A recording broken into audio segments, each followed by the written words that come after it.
哪一句？台湾谚语，意指事情刚开始的时候都是比较困难的。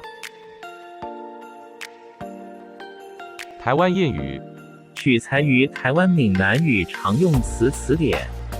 欢迎乡亲们转发到自己的聊天组群，协助推广咱们的母语。多谢，感恩。台湾谚语，万事起头难，意指事情刚开始的时候都是比较困难的。